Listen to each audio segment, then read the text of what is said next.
Dear students, coordination chemistry lecture 12।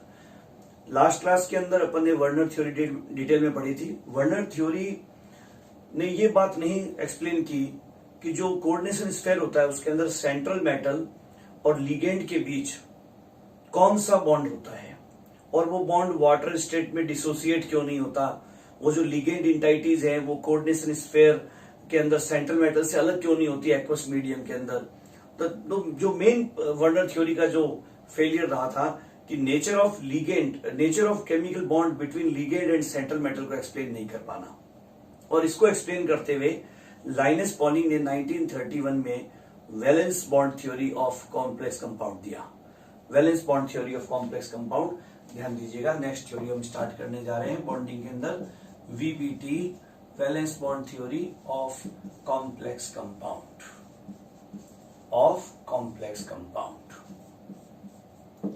VBT of complex compound. It was given by Linus Pauling in 1931. Clear? Linus Pauling ने दिया। हिंदी में बोलेंगे संयोजकता बंध सिद्धांत, valence bond theory of complex compound. एक VBT अपन ने नॉर्मल इनऑर्गेनिक केमिस्ट्री में पढ़ी थी, केमिकल बॉन्डिंग में, वो भी पॉलिंग ने दी थी। उसको हिटलर एंड लंदन ने दिया था कॉन्सेप्ट ऑफ ओवरलैपिंग के रूप में। बाद में पॉलिंग ने उसमें हाइब्रिडाइजेशन इंट्रोड्यूस किया था। ये जो VBT है ये दिया ही पॉलिंग ने था, 1931 के अंदर दिया था। इस थ्योरी में सबसे पहली बात जो मेन पॉइंट्स बता दिए गए थ्योरी के, मेन पॉइंट्स ऑफ थ्योरी जो था, सबसे पहली बात ही जो हमारे सबसे बड़ा डाउट था उसी को दूर किया पॉलिंग ने बोला कि जो लिगेंड और सेंट्रल मेटल के बीच होता है बॉन्ड होता है वो कोऑर्डिनेट बॉन्ड होता है। Coordinate bond is present between central metal atom और ion and ligand in coordination sphere. सबसे पहली बात ही उन्होंने क्लियर कर दी। अच्छा, उसमें यही बता दिया, हिंदी वीडियो वाले भी साथ साथ लिखते चलेंगे कि कोऑर्डिनेशन स्फीयर में, समन्वय मंडल के अंदर सेंट्रल मेटल एटम या आयन व लिगेंड के बीच हमेशा कोऑर्डिनेट बॉन्ड होता है, उपसहसंयोजक बॉन्ड होता है, कोऑर्डिनेट बॉन्ड होता है। मैट्री क्लियर कर दिया। अच्छा, कोऑर्डिनेट बॉन्ड में आप जानते हो, उपसहसंयोजक बॉन्ड में आप जानते हो, एक होता है लॉन पेयर डोनर, एक होता है लॉन पेयर एक्सेप्टर। और आप जानते हो कोऑर्डिनेट बॉन्डिंग के अंदर लॉन पेयर डोनर और लॉन पेयर एक्सेप्टर के बीच जो कोऑर्डिनेट बॉन्ड बनता है ओवरलैपिंग से बनता है। लॉन पेयर डोनर का फुलफिल्ड ऑर्बिटल और लॉन पेयर एक्सेप्टर का एम्प्टी ऑर्बिटल जो है वो पार्टिसिपेट करता है। इन विच फुलफिल्ड ऑर्बिटल्स ऑफ लिगेंड्स ना of donor, fulfilled orbitals of donor atoms, fulfilled orbitals of donor sites of ligands are overlapped with empty orbitals of central metal। ठीक है ना। ये जो कोऑर्डिनेट बॉन्ड बनेगा इसके अंदर समन्वय मंडल में सेंट्रल मेटल एटम और आयन तथा जो लिगेंड है उनके बीच कोऑर्डिनेट बॉन्ड बनेगा, जो कैसे बनेगा, fulfilled orbitals of donor sites of ligands और empty orbitals of central metal के बीच बनेगा। जो सेंट्रल मेटल है इसका तो एम्प्टी ऑर्बिटल पार्टिसिपेट करेगा, ये सेंट्रल मेटल, इसका तो एम्प्टी ऑर्बिटल पार्टिसिपेट करेगा, और जो लिगेंड है इसका फुलफिल्ड ऑर्बिटल पार्टिसिपेट करेगा। ये लिगेंड का डोनर साइट एटम हो गया और ये सेंट्रल मेटल का हो गया। और ये कोऑर्डिनेट बॉन्ड इस तरह से मेटल और लिगेंड के बीच कोऑर्डिनेट बॉन्ड बनता है। सिग्मा बॉन्ड के द्वारा बनता है axial overlapping in which are axially overlap. यहां पर एक बात और, are axially overlapped with empty orbitals of central metal। तो axially overlapping होने से सिग्मा बॉन्ड बन गया। इस तरह से ये बता दिया इन्होंने। पहला बात तो उन्होंने ये डिटेल में बताया। दूसरी बात जो उन्होंने बताई, सेकंड पॉइंट जो आप नोट करोगे वीबीटी के अंदर,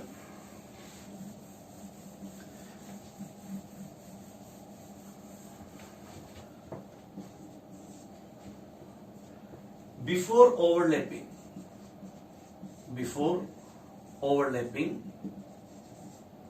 empty orbitals of central metal, चाहे वो एटम हो चाहे वो आयन हो, सेंट्रल मेटल एटम या आयन के जो एम्प्टी ऑर्बिटल्स हैं वो क्या करेंगे, ऑफ सेंट्रल मेटल जो है शो देयर हाइब्रिडाइजेशन, वो अपना हाइब्रिडाइजेशन कर लेंगे, show their hybridization depending upon the number of coordination number, depending upon the nature of hybridization before overlapping empty orbitals. Hindi medium में लिख लें, सेंट्रल मेटल के जो एम्प्टी ऑर्बिटल्स हैं वो ओवरलैपिंग से पहले अपना संकरण कर लेते हैं, the nature of hybridization depends upon coordination number, nature of ligand, upon coordination number, nature of ligand, etc. and shape और ज्योमेट्री ऑफ, बहुत इंपॉर्टेंट बात, शेप और oblique geometry of coordination sphere is decided by this hybridisation.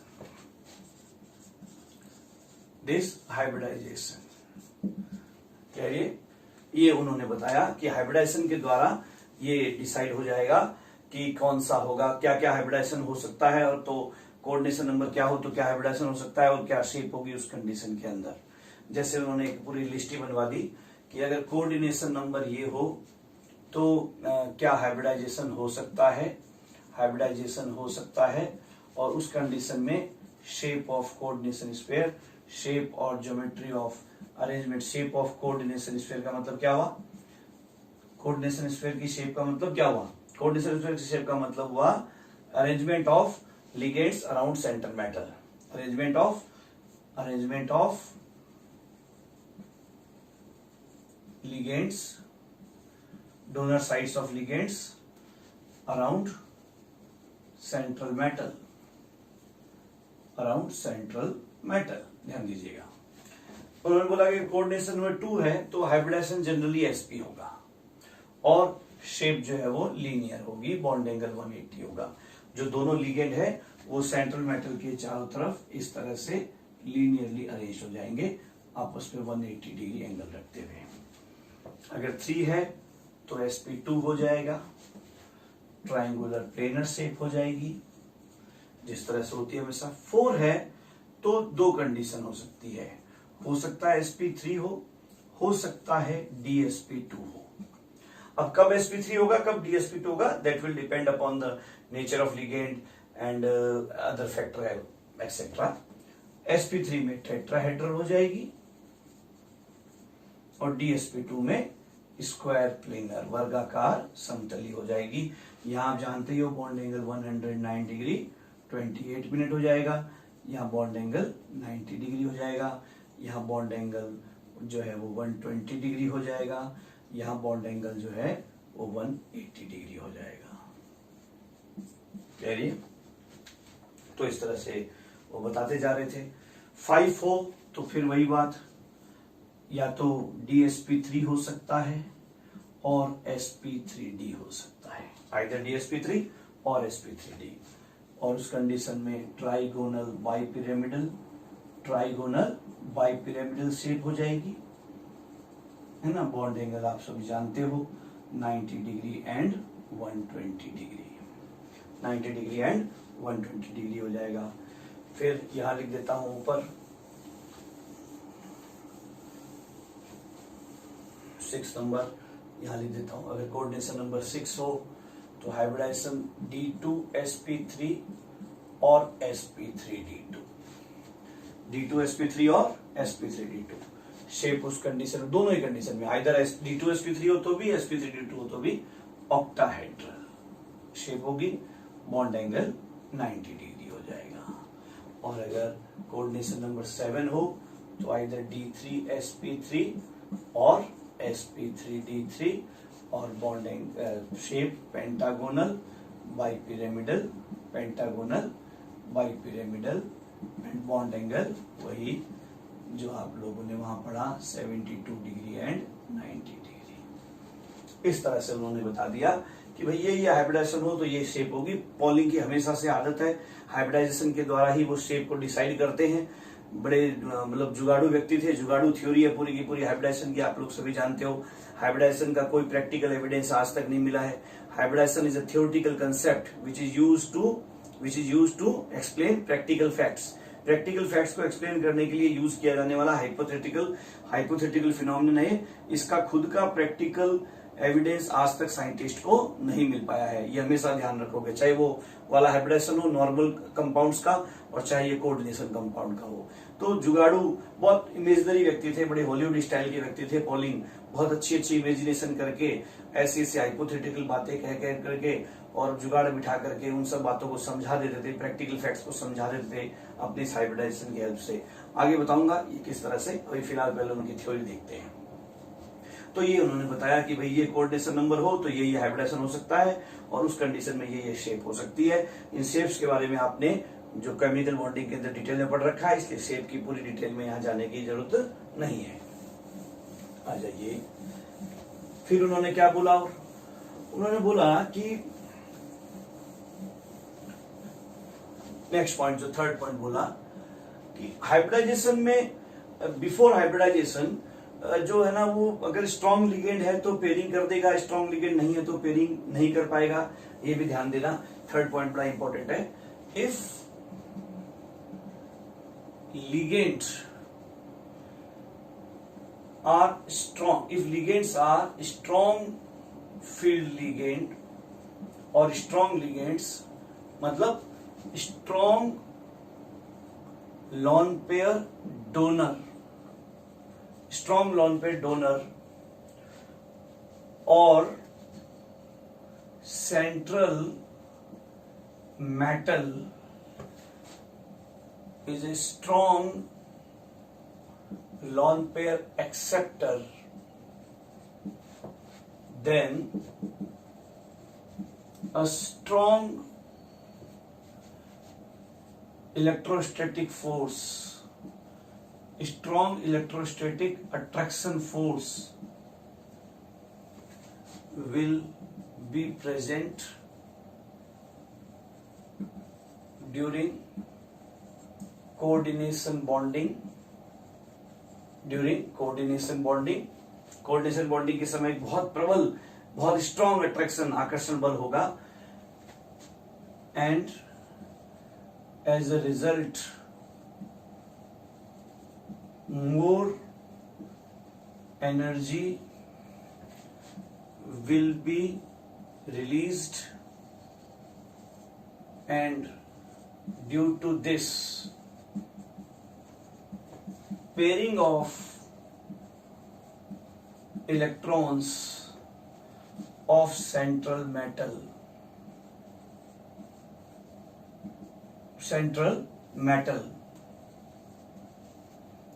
and pairing of electrons of central metal will take place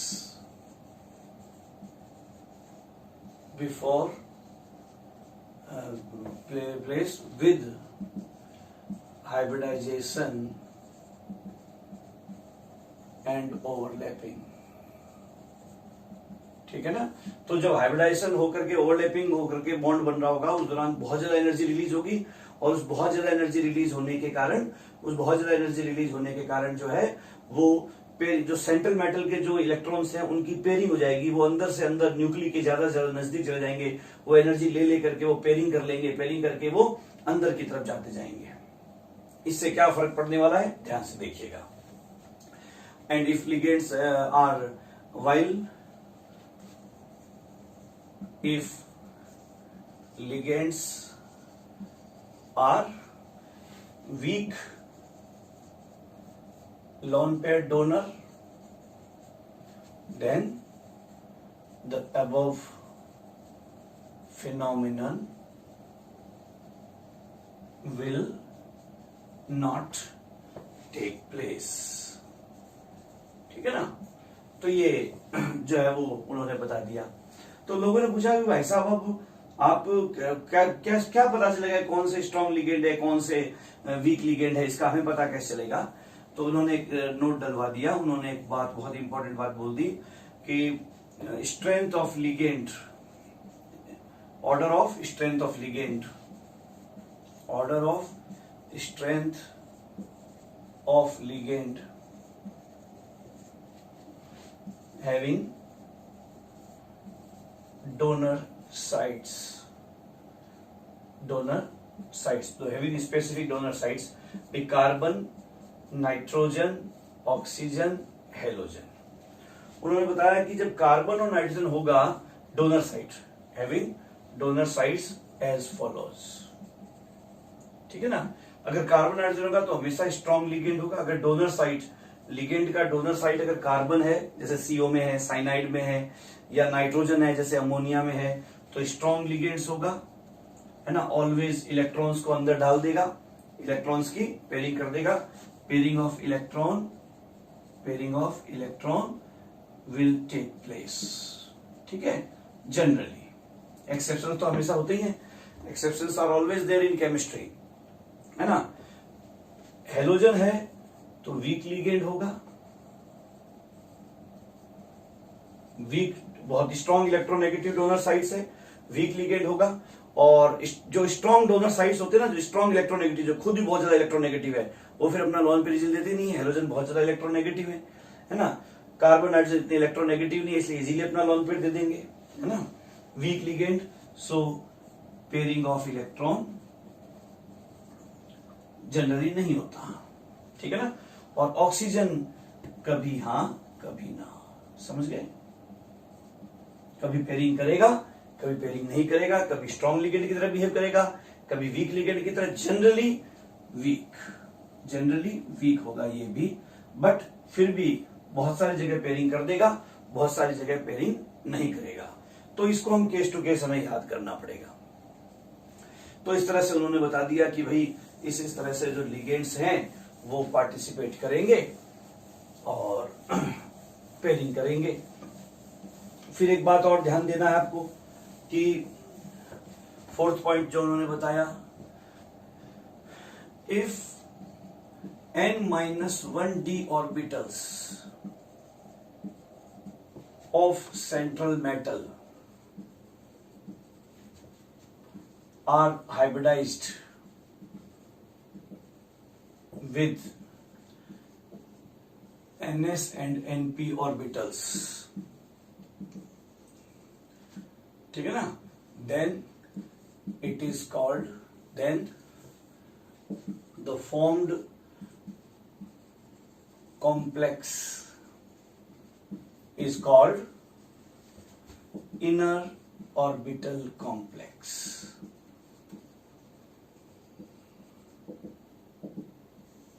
चलिए, inner orbital complex. While if nd orbitals are hybridized, participated in hybridization, है ना? Orbitals are participated in hybridization with ns and np orbitals, then the formed complex is called outer orbital complex. ठीक है? बहुत simple सा है कि भाई अगर जो ये n-1d भी अवेलेबल है,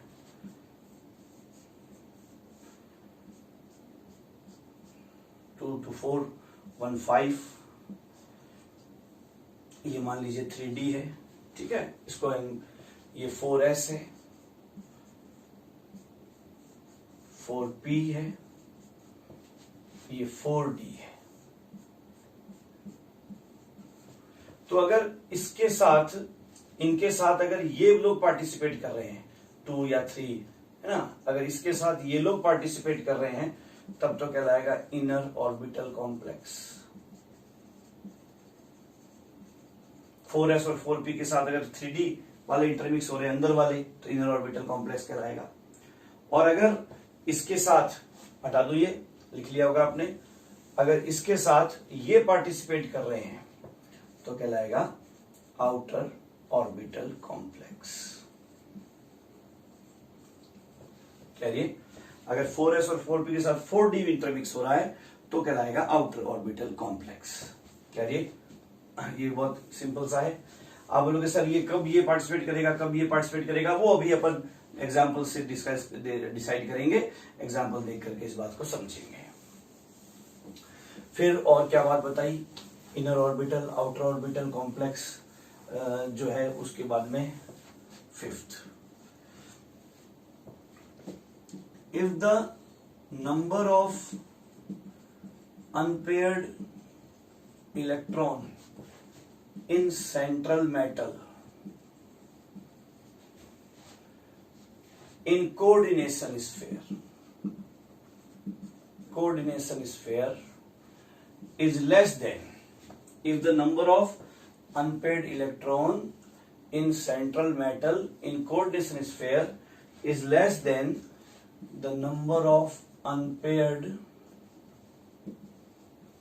electron of central metal in its isolated gaseous state of same oxidation number, है ना। अगर मान लीजिए जो सेंट्रल मेटल है वो जिस ऑक्सीडेशन नंबर में है उस ऑक्सीडेशन नंबर वाली उसकी आइसोलेटेड गैसियस स्टेट, विलगित गैसीय अवस्था वाला जो इलेक्ट्रॉनिक कॉन्फ़िगरेशन देखेंगे उसमें जितने अनपेयर्ड इलेक्ट्रॉन है उसके कंपैरिजन में जो कोऑर्डिनेशन स्फीयर है, सेंट्रल मेटल जिसके अंदर सेंट्रल मेटल अपनी उस ऑक्सीडेशन स्टेट में है, उस कोऑर्डिनेशन स्फीयर में अगर इलेक्ट्रॉन की अनपेयर्ड इलेक्ट्रॉन की संख्या, अयुग्मित इलेक्ट्रॉन की संख्या कम हो जाए, then the complex is called low spin complex. Low spin, निम्न चक्रण संकुल, लो स्पिन कॉम्प्लेक्स, और स्पिन पेयर्ड कॉम्प्लेक्स। तो क्या कहलाएगा, स्पिन पेयर्ड कॉम्प्लेक्स। तो वो कहलाएगा निम्न चक्रण संकुल या चक्रण युग्मित संकुल। ये नाम याद कर लीजिएगा, करिए अच्छी तरह से। अगर कोऑर्डिनेशन स्फीयर के अंदर सेंट्रल मेटल में अनपेयर्ड इलेक्ट्रॉन की संख्या उसी की आइसोलेटेड गैसियस स्टेट की तुलना में कम हो तो उसको हम बोलेंगे लो स्पिन या स्पिन पेयर्ड कॉम्प्लेक्स।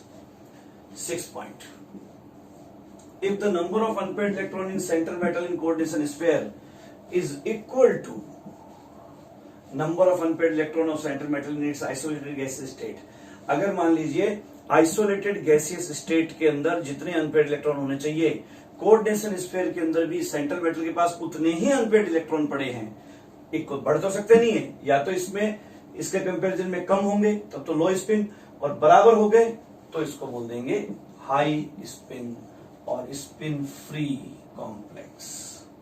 तो उसको बोलेंगे उच्च चक्रण संकुल, उच्च चक्रण संकुल या चक्रण मुक्त संकुल। क्लियर अच्छी तरह से। तो ये 6 पॉइंट बताया गया।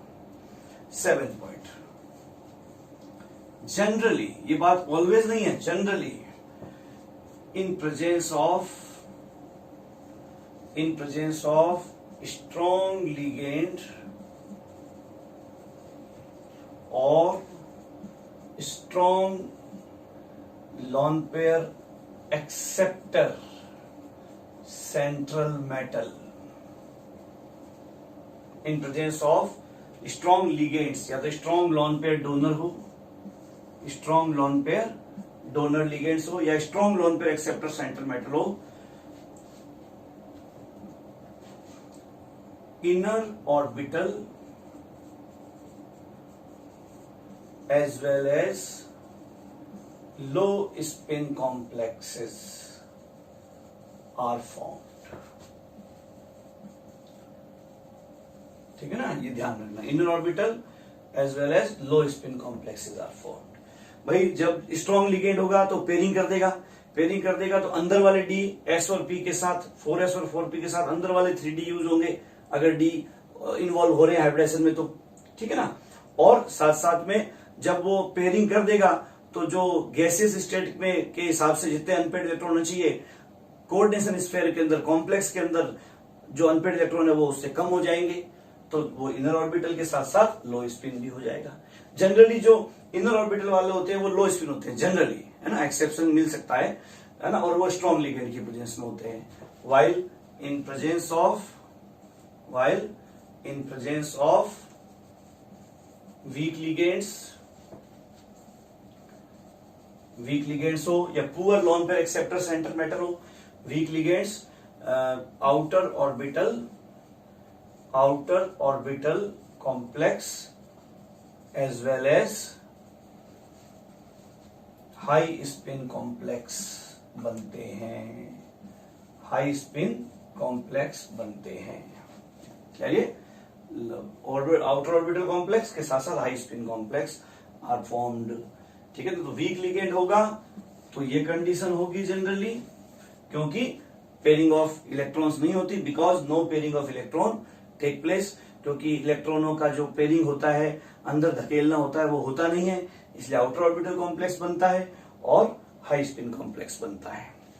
अच्छा, मेटल अपने उतने ही एम्प्टी ऑर्बिटल्स को हाइब्रिडाइजेशन में डालेगा, मेटल अपने उतने ही एम्प्टी ऑर्बिटल्स को हाइब्रिडाइजेशन में डालेगा जितने एम्प्टी ऑर्बिटल्स में उसको लिगेंड से लोन पेयर एक्सेप्ट करवाने हैं। जो ये पॉइंट भी लिख लो, ये छोटे पॉइंट के रूप में ये भी लिख लीजिए। 8th point, number of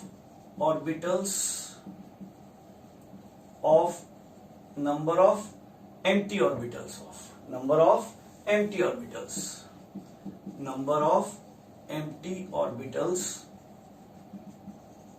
of central metal involved in hybridization, संकरण में भाग लेने वाले केंद्रीय धातु के एम्प्टी ऑर्बिटल्स रिक्त कक्षकों की संख्या बराबर number of coordination is equal to value of coordination number of central metal, ठीक है। जो सेंट्रल मेटल का कोऑर्डिनेशन नंबर है 2 है तो 2 एम्प्टी ऑर्बिटल पार्टिसिपेट करवाएगा, 3 है तो 3 पार्टिसिपेट करवाएगा, 4 कोऑर्डिनेशन नंबर है तो 4 इसके जो एम्प्टी ऑर्बिटल पार्टिसिपेट कराएगा, 2 है तो sp हाइब्रिडाइजेशन, 3 है तो sp2, 3 एम्प्टी ऑर्बिटल पार्टिसिपेट कर रहे हैं तो 4 है तो sp3 या dsp2, वहां 2 कंडीशन है। 5 है तो dsp3 और sp3d, कब dsp3 कब sp3d देखेंगे। 6 है तो d2sp3 और sp3d2, 7 है तो d3sp3 और sp3d3। क्या ये, और एक 9th पॉइंट आपको उसी हिसाब से याद रखना है, उसी हिसाब से ध्यान रखना है जो अभी अपन ने देखा था कि जब भी डी इन्वॉल्व होता है, कौन सा डी कौन से हाइब्रिडाइजेशन में, hybridization involving d, involved d, कौन सा संकरण हो, डी सम्मिलित कौन सा संकरण हो रहा है तो कौन सा डी उसमें शामिल हो रहा है। अगर dsp2 है तो कौन होगा, dx² डैश y², dsp2 है तो dsp3 और sp3d है तो कौन सा d इन्वॉल्व होगा, dz², d2sp3 और sp3d2 है तो जो d इन्वॉल्व हो रहे हैं dx² dash y² and dz², दोनों अक्षीय डी, दोनों एक्सियल डी इन्वॉल्व होंगे, ठीक है। और d3 sp3 और sp3d3 है, तो कौन से डी इन्वॉल्व होंगे?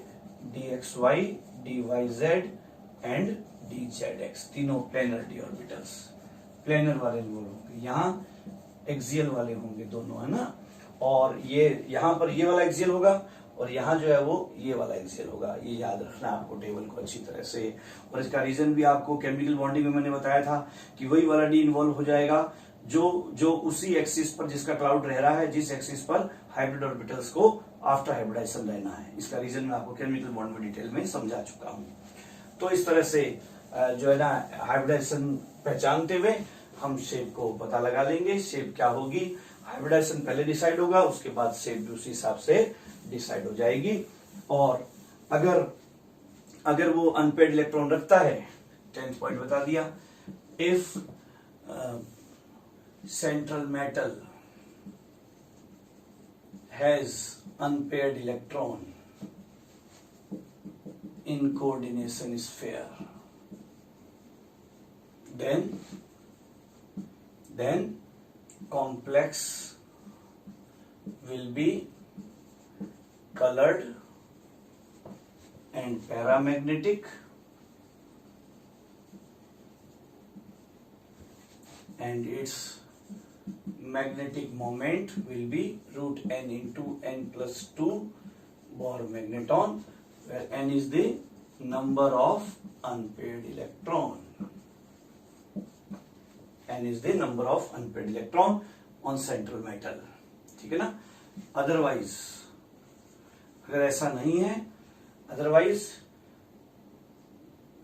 कॉम्प्लेक्स विल बी, अगर मान लीजिए अनपेड इलेक्ट्रॉन ही नहीं है, then other complex will be, अगर मान लीजिए कोऑर्डिनेशन स्फीयर में सेंट्रल मेटल के पास में जो है अनपेड इलेक्ट्रॉन ही नहीं है, नो अनपेड इलेक्ट्रॉन, है ना, देन क्या होगा बोलो? पैरामैग्नेटिक कलर्ड की जगह कलरलेस, रंगहीन एंड डायामैग्नेटिक। हिंदी मीडियम वाले लिख लोगे प्रतिचुंबकीय, ये लिख लोगे अनुचुंबकीय, ये लिख लोगे प्रतिचुंबकीय, ठीक है। वैसे नोट्स आपको पूरे मिलेंगे कंप्लीट डिटेल में, इसलिए आप आराम से एक क्लासरूम रजिस्टर तो लेके बैठे होंगे आप डेफिनेटली, और उसमें आप आराम से इजी वे में लिखते चलिए, जस्ट थ्योरी को रिवाइंड करने के लिए। और बहुत ज्यादा फेयर की तरह लिखने की जरूरत नहीं है, नोट्स कंप्लीटली आपको मिलेंगे। तो ये हो गया आपके ये पॉइंट्स बताए, और उन्होंने कहा इन सब बातों को फॉलो करते हुए आप ईच कोऑर्डिनेशन स्फीयर में सेंट्रल मेटल का oxidation number, coordination number etcetera देखते हुए उसका हाइब्रिडाइजेशन पहचानो, और हाइब्रिडाइजेशन देख करके ओवरलैपिंग पहचानो, ओवरलैपिंग हाइब्रिडाइजेशन एक्सेट्रा देखते हुए उसके अंदर अनपेड इलेक्ट्रॉन की हालत क्या थी, अब क्या हो गई, और उस सब हाइब्रिडाइजेशन क्या होगा, उससे ज्योमेट्री डिसाइड हो जाएगी, अनपेड इलेक्ट्रॉन से कलर्ड या कलरलेस नेचर डिसाइड हो जाएगी, और ये सारी बातें बताई। तो हम एक एक एग्जाम्पल करके 2 एग्जाम्पल्स को पहले देखते हैं, ध्यान दीजिएगा। फर्स्ट एग्जाम्पल जो हम देखने जा रहे हैं दैट इज K3FeCN6। इस एग्जाम्पल पर हम एक्सप्लेन करने जा रहे हैं वीबीटी को, वैलेंस बॉन्ड थ्योरी को, बहुत ही स्टैंडर्ड एग्जाम्पल, पोटेशियम फेरी साइनाइड। इसका जो Fe है वो कौन सी स्टेट में है, Fe का ऑक्सीडेशन नंबर क्या है बोलो? +3। निकाल लोगे बड़े आसानी से, है ना, +3 + x - 6 = 0, hence x = +3, x = +3, तो बहुत इजीली हो गया। कोऑर्डिनेशन नंबर क्या है? Coordination number of Fe is, coordination number of Fe +3 is 6, hence 6 empty orbitals of Fe +3 will involve in hybridization। तो अब 6 एम्प्टी ऑर्बिटल अगर इन्वॉल्व होंगे तब तो ये क्लियर हो गया कि हाइब्रिडाइजेशन या तो होगा D2sp3 और या होगा sp3d2। अब कौन सा होता है वो देखेंगे अभी अपन, है ना, कौन सा होता है देखेंगे, अब डिटेल में समझेंगे। तो 6 empty orbital of Fe +3, Fe का ऑक्सीडेशन नंबर +3 है, और उसके 6 एम्प्टी ऑर्बिटल जो है वो पार्टिसिपेट करेंगे, इतना पता चल गया। अच्छा, तीसरी बात, लिगेंड कौन है? लिगेंड कौन है? Cn-1। डोनर साइट कौन है? कार्बन। अब डोनर साइट कार्बन है तो कैसी डोनर साइट है? स्ट्रॉन्ग, इसलिए स्ट्रॉन्ग लिगेंड होगा। स्ट्रॉन्ग लिगेंड होगा तो क्या करेगा? हेंस पेयरिंग ऑफ इलेक्ट्रॉन करवा देगा। Pairing of electron will take place, pairing of electron will take place before hybridization. ठीक है, तो चलिए ठीक है, ये सब बातें ध्यान रखते हुए अब हम पहले देख लेते हैं सेंट्रल मेटल कौन है? Fe+3। Fe+3 का कॉन्फ़िगरेशन क्या है बोलो? Fe का एटॉमिक नंबर 26। Fe का कॉन्फ़िगरेशन क्या था? 1s2 2s2 2p6 3s2 3p6 3d6 4s2। ये तो था Fe का, है ना? 2 4 10 12 18 24 26, ये होता है Fe का। अब +3 का मतलब हो गया कि 3 इलेक्ट्रॉन भाग गए। 3 इलेक्ट्रॉन भाग गए तो 4s तो हो गया 0 और 3d हो गया, 2 तो यहां से भाग गए और 1 यहां से भाग गया, तो 3d 5 4s 0। कह रही अच्छी तरह से 1s2 2s2 2p6 3s 3 बनाने की जरूरत नहीं है। 3d को मैं बना देता हूं 1 2 3 4 5 4s एम्प्टी पड़ा है, 4p एम्प्टी पड़ा है। This is 3d, this is 4s, this is 4p। लेकिन अब क्या होगा कि जैसे Fe+3 ये isolated gaseous state of Fe+3 हो गई, ये Fe+3 की आइसोलेटेड गैसियस स्टेट में हालत है ना? आइसोलेटेड गैसियस स्टेट, विलगित गैसीय अवस्था, जब उसके पास कोई लिगेंड विगेंड कुछ नहीं आया है, अकेला Fe+3 पड़ा है उस समय। अब जैसे ही साइनाइड स्ट्रॉन्ग लिगेंड है, cyanide is equal to strong ligand, तो क्या होगा? Cyanide strong ligand, hence pairing of electron. Pairing of electron होगा तो ये कहां चला जाएगा? इधर। ये कहां जाएगा? इधर। ये भी जाना चाह रहा है लेकिन जाएगा कहां पर? तो क्या कंडीशन हो जाएगी Fe+3 की? देखो 1s2 2s2 2p6 3s2 3p6 3d5 जो है, बड़े ध्यान से देखना, बात बहुत गंभीर हो गई है। 1 2 3 4 1 2 3 4 5। अब देखो ये 2 खाली हो गए और 4s और 4p। This is 4s, this is 4p और दिस इज 3d। अब देखिए, और 4d भी पड़े हैं बाहर 4d भी पड़ा है। ये हो गया इन जो है ना बॉन्डेड स्टेट, जब साइनाइड पास में आ रहा था, जब साइनाइड पास में आ रहा था आइसोलेटेड गैस स्टेट की जगह, जब वो बॉन्डेड स्टेट में, जब हाइब्रिडाइजेशन के लिए, पहले हाइब्रिडाइजेशन हुआ और फिर जब बॉन्डिंग बनी तो उस समय कंडीशन हो गई Fe+3 की। तो इन बॉन्डेड स्टेट इसको बोल दो, है ना? Bonded state. अभी बॉन्ड बन रहा है लेकिन अपन ने कॉन्फिगरेशन ऑफ बॉन्डेड स्टेट हो गया, या बाद में लिख देंगे इस बात को, अभी तो और हाइब्रिडाइजेशन होकर के। अब इसको कितने एम्प्टी ऑर्बिटल हाइब्रिडाइजेशन डालने हैं? 6 एम्प्टी ऑर्बिटल्स। तो कौन कौन से हो जाएंगे? जहां से पहला एम्प्टी ऑर्बिटल मिलना स्टार्ट होगा वहीं से हो जाएंगे 1 2 3 4 5 6। तो ये 6 इंटरमिक्स हो जाएंगे। तो हाइब्रिडेशन क्या होगा? sp3 से पहले वाले दोनों D2sp3 हाइब्रिडाइजेशन, D2sp3 हाइब्रिडाइजेशन हो जाएगा।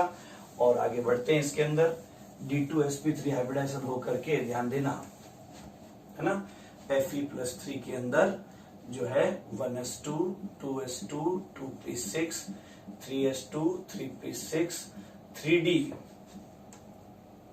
का ये condition 1 2 3 4 5 4s 4p 4s 3d, यहां वाले 4p भी पड़े रहेंगे, है ना, 4d। अब यहां पर 2 इलेक्ट्रॉन आ गए, यहां 2 यहां 1।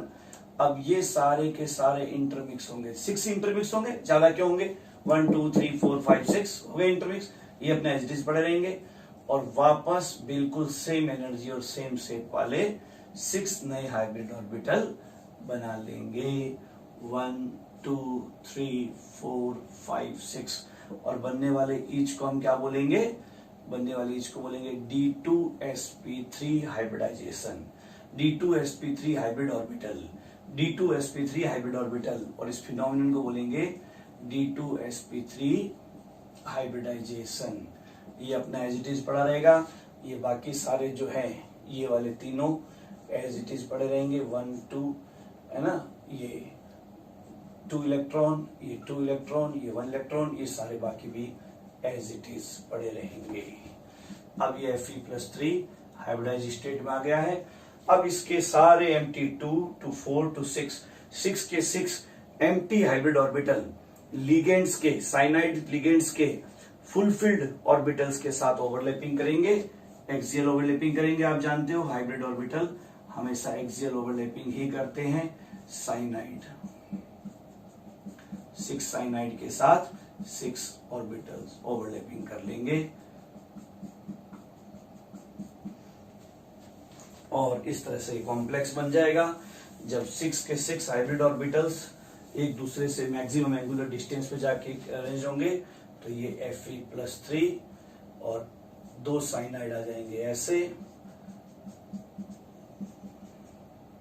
फिर 2 साइनाइड आ जाएंगे इस तरह से स्क्वायर प्लेनर फॉर्म में, ट्रायंगुलर प्लेनर फॉर्म में, and 2 upwards and downwards, perpendicularly upwards and downwards.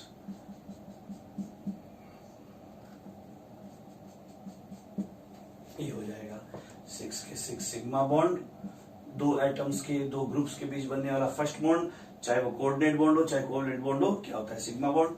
अगर इससे हम इन चारों को ऊपर से मिलाएं और इन चारों को अगर हम नीचे वाले से मिलाएं तो ऑक्टाहेड्रल शेप, ऑक्टाहेड्रल शेप। अच्छा, यहां तो पेयर्ड इलेक्ट्रॉन ही आएंगे पूरे के पूरे, ये जो पेयर्ड साइनाइड के पेयर्ड इलेक्ट्रॉन ही आएंगे पूरे के पूरे, तो यहाँ तो कोई अनपेयर्ड इलेक्ट्रॉन होगा नहीं। साइनाइड के पेयर्ड इलेक्ट्रॉन से आएंगे, शेयरिंग वाले साइनाइड के शेयरिंग में आएंगे, इसे दोनों को डॉटेड लाइन से बना दिया, ऑक्टाहेड्रल शेप हो जाएगी, बॉन्ड एंगल 90 डिग्री हो जाएगा, हाइब्रिडाइजेशन D2sp3 हो जाएगा। अब देखिए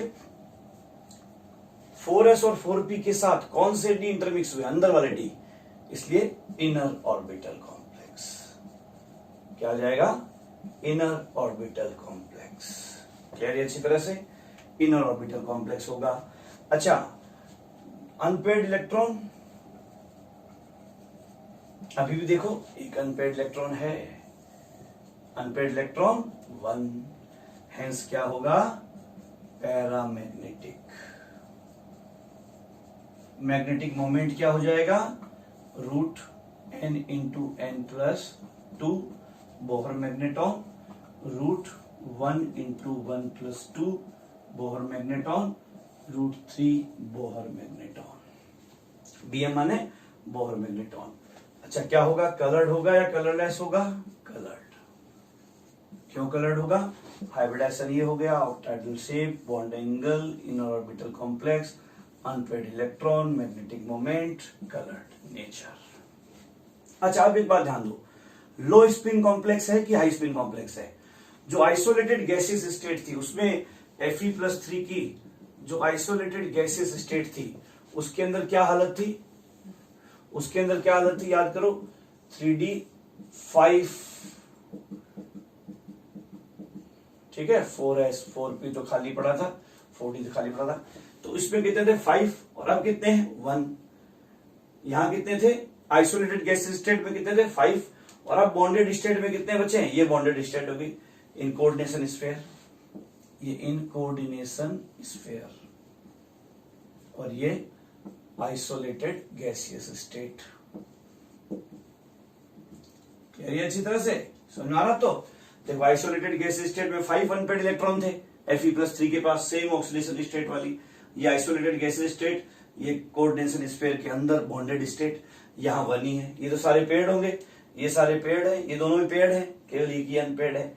तो कोऑर्डिनेशन स्फीयर में बॉन्डेड स्टेट में number of unpaired electron same oxidation number वाली आइसोलेटेड गैसियस स्टेट के कंपैरिजन में कम हो गए हैं। यहाँ 5 थे, यहाँ 1 हो गए हैं, इसलिए क्या होगा, लो स्पिन कॉम्प्लेक्स,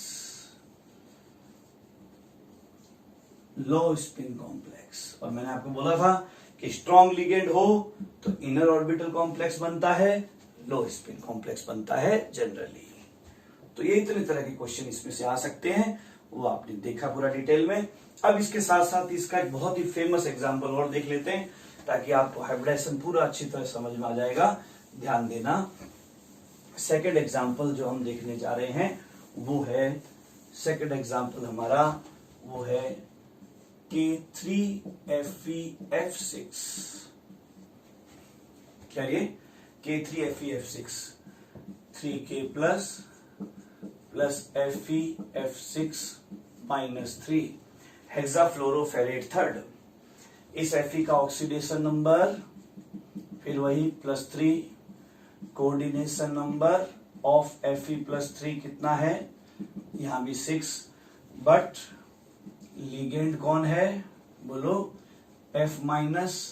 कैसे लिगेंड है, वीक लिगेंड, वीक लिगेंड है इसलिए पेयरिंग ऑफ इलेक्ट्रॉन नहीं होगा, पेयरिंग ऑफ इलेक्ट्रॉन नहीं होगा।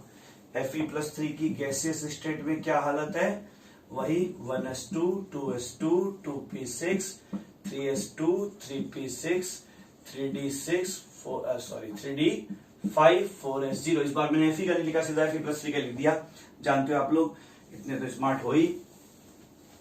अब इस 3D को अगर हम बनाए पूरा डिटेल में 3d5 को, तो ये ऐसे रहेगा 1 2 3 4, फिर ये 4s, फिर ये 4p, फिर ये 4d, 4d भी बना दिया मैंने, 4d, ठीक है, ये 3d, ये 4s, ये 4p, ये 4d, ये 1 2 3 4 5। अब लिगेंड कौन है, फ्लोराइड। तो फ्लोराइड लिगेंड तो इतना स्ट्रॉन्ग लिगेंड नहीं है, आते समय इतनी एनर्जी रिलीज नहीं करवाएगा, तो ये इलेक्ट्रॉन यहां नहीं जाएंगे, पेयरिंग नहीं होगा, no pairing will take place. ये बड़ा इंपॉर्टेंट है, साइनाइड था तो पेयरिंग हो गया था, अब ये एचडी पड़ा रहेगा। तो इसको तो कितने ऑर्बिटल्स चाहिए हाइब्रिडाइजेशन में इन्वॉल्व करवाने हैं, 6। अब कौन से 6 हाइब्रिड ऑर्बिटल इन्वॉल्व करवाए, ये करवाएगा 1 2 3 4 5 6, यानी इस बार 4s और 4p के साथ 3d इन्वॉल्व नहीं होंगे हाइब्रिडाइजेशन में, 4d के दोनों इन्वॉल्व होंगे। हाँ होंगे, वो कौन से, 4dx² एंड 4dz²। अगर 3d के इन्वॉल्व होते तो कौन से होते, 3dx² एंड 3dz² होंगे, वो दोनों एक्सियली, लेकिन 4d वाले इन्वॉल्व होंगे।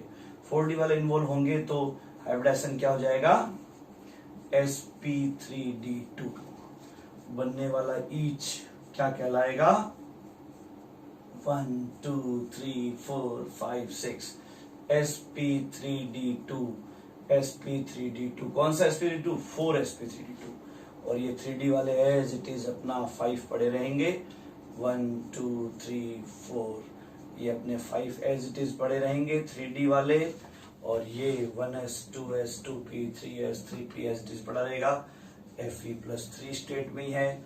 और ये जो 4d के 3 है ये भी एज इट इज खाली पड़े रहेंगे। 4d के बचे हुए 3 कौन से होंगे, 4dxy 4dyz 4dzx, और जो साइनाइड जो फ्लोराइड आएंगे वो फ्लोराइड इनमें अपना लोन पेयर डालेंगे, F-, F-, F-। और ये जो इलेक्ट्रॉन बनेंगे, ये जो पेयर आएगा, ये तो शेलिंग वाला होगा, ठीक है, ऐसे बना दोगे। पूरा डिटेल में समझाना भी आना चाहिए, लेकिन अभी भी ये 5 अनपेयर्ड ही पड़े रहेंगे। हाइब्रिडाइजेशन क्या हो गया, नंबर 1 हाइब्रिडाइजेशन क्या हो गया, sp3d2, sp3d2, तो क्या हो गया, ऑक्टाहेड्रल शेप, बॉन्ड एंगल क्या हो गई, 90 डिग्री। चौथे बात जो ध्यान रखना है कि sp 4s 4p के साथ बाहर वाले d, तो इसलिए आउटर ऑर्बिटल कॉम्प्लेक्स, ठीक है।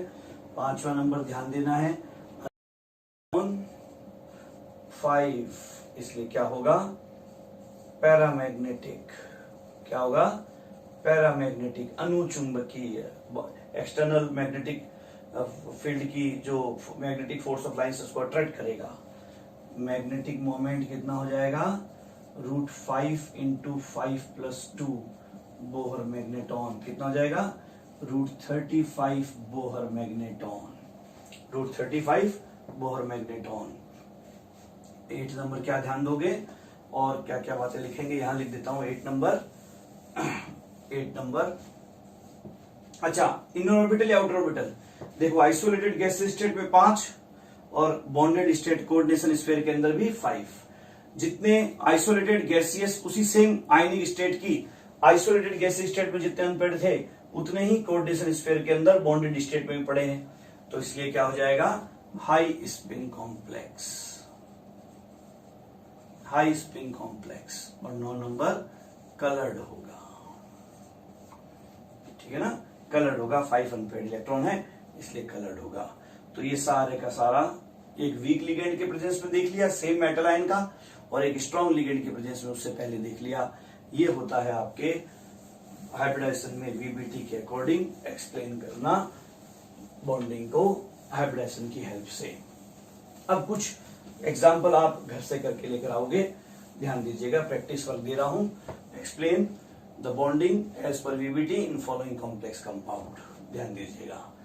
थर्ड एग्जाम्पल आपको करना है NiCO4 या NiCN4 -2 माइनस। फोर्थ नंबर आपको करना है NiCl4 2 माइनस। फिफ्थ नंबर करना है आपको NiCO4। सिक्स्थ नंबर आपको करना है, यही लिख देता हूं, ZnNH3 +2 या SO4। 7 नंबर लिख देता हूं AgNH3 2 प्लस, है ना, AgNH3 2 Cl लिख देता हूं। 8 नंबर जो आपको देखना है NaAgCN 2, ठीक है। 9 नंबर जो आपको करना है NiCO4 के बाद में CuNH3 4 SO4। 10 नंबर जो आपको ध्यान रखना है वो है CS2 CuCl4। चलिए 11 नंबर आपको ध्यान रखना है CrNH3 6 +3, ठीक है। इसको करिएगा आप अच्छी तरह से घर पे बैठ करके। और एक 12 नंबर जो आपको करना है PdCl4 -2। 30 नंबर जो आपको देखना है PtCl4 -2। 40 नंबर जो आपको देखना है FeH2O 6 +3। 15 नंबर जो आपको देखना है FeCO 5। ये एग्जाम्पल आपको घर पे करके आने हैं। ईच सेंट्रल मेटल का हाइब्रिडाइजेशन, शेप, कलर्ड या colourless, magnetic moment, paramagnetic, diamagnetic, inner orbital, outer orbital, सारे आपको निकालने हैं। क्लियर अच्छी तरह से। आगे की बातें हम कंटिन्यू करेंगे नेक्स्ट लेक्चर में।